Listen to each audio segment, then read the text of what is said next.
Told myself to push and never stop. This is the story of Anna. Anna Pham was born in Melbourne, Australia and started playing Dota competitively from a very young age. However, the isolated Australian Dota community would not be enough to quench his thirst. He decided to drop out of high school and move to China to further his career in esports, all at the age of 16. And he substituted for the Chinese legend Ferrari 430 in Invictus Gaming.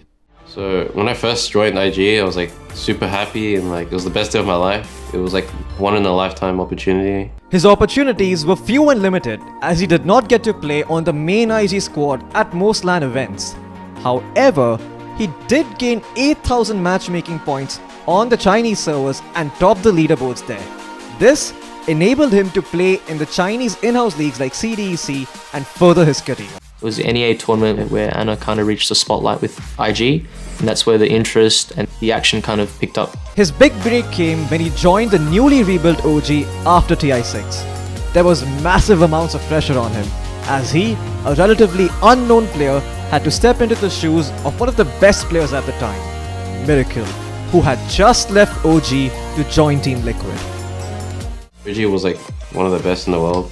I thought it would be like too much of a leap for me, but that's the reason why I learned the most here, because everything was like a massive leap. Anna accepted the challenge and had no problems assimilating to OG. At Boston, OG ran through, relatively unscathed. A key element of their winning strategy was the Alchemist and DK played by Anna. And GG is called. Your champions are OG. No tales like these. They've won 3 majors. It's an incredible feat. 4 months later, at the Kiev Major, OG faced VP in the Grand Finals. With the series tied at 2-2, VP got off to a strong start in Game 5, accumulating a 10k gold net worth lead.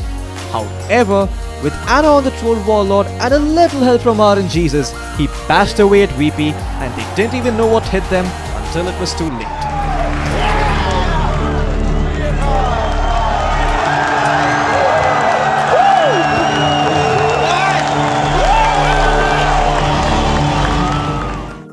With him as the mid laner, they won 2 consecutive majors at Boston and Kiev. However, at Seattle, OG ran into a similar situation as the previous year. They could not convert their great pre-TI form into an Aegis win. The end is nigh. GG. LGD slay the beast. They move on.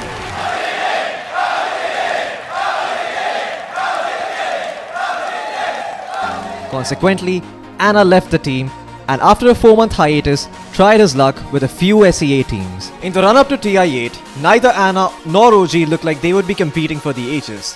However, fate had other plans. A massive roster shuffle saw S4 and Fly depart OG to join Evil Geniuses just a mere 2 months before the International 8. Anna is some guy who took a 1-year break from Dota. He was really hungry to come back, and Top Yes is a handful, but we'll make it work. First official game with Notel on support, Anna back in. Where they would attempt to do what has never been done in the history of Dota, to win an international after starting out in the open qualifiers. Too damn fast, you just can't catch this little guy, and GG it's called. I was personally more happy not being qualified and then going through all the way, because I think this is where teams really come together, or when they shatter. I think this was a very big learning opportunity for all of us. Coming in as the underdogs, Anna and OG surpassed all expectations as they qualified for the upper bracket. Once there, they never looked back.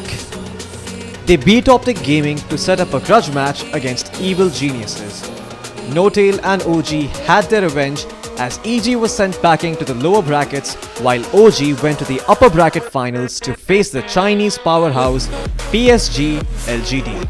Anna would extend OG's Cinderella run as he put in the performance of a lifetime to secure a 2-1 victory and book his place in the grand finals of the International 8. LGD have nothing left. OG have done it. It goes the distance. It goes to 3. OG, how many times have they reached the grand final, but only only of a major, never of TI. Their roster was shattered into pieces. They pull it back. They've got first-time TI players on the field. And they've reached the grand final. The grand finals. East versus West. Powerhouse versus underdog. A match for the ages. While Game 1 went the way of OG, PSG LGD struck back and took 2 back-to-back victories and were within clinching distance of the Aegis. Game 4 was an extremely tense affair, with PSG LGD in the driver's seat. Anna played on a knife's edge to keep OG in the game when he got caught without buyback. However, quick thinking saved the game and enabled OG to claw their way back into the game and force a Game 5. What is this shit, man? Guys, so hard. On est sur les nerfs. On est sur les nerfs.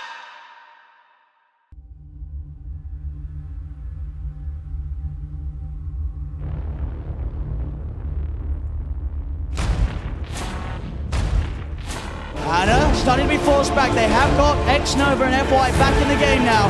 No Echo Slam or Global. I can notice you, yes. Hit it. Oh, he got I noticed.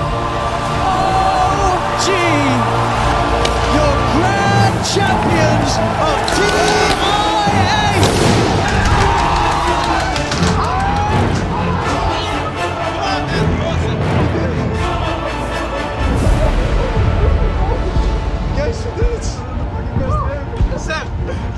He put in a performance worthy of the Aegis, securing the win and a whopping $11.2 million for OG.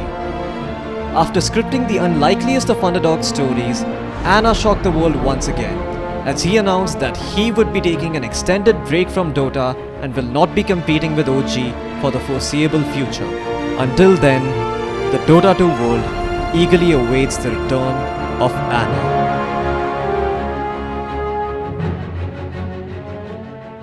I'm coming home.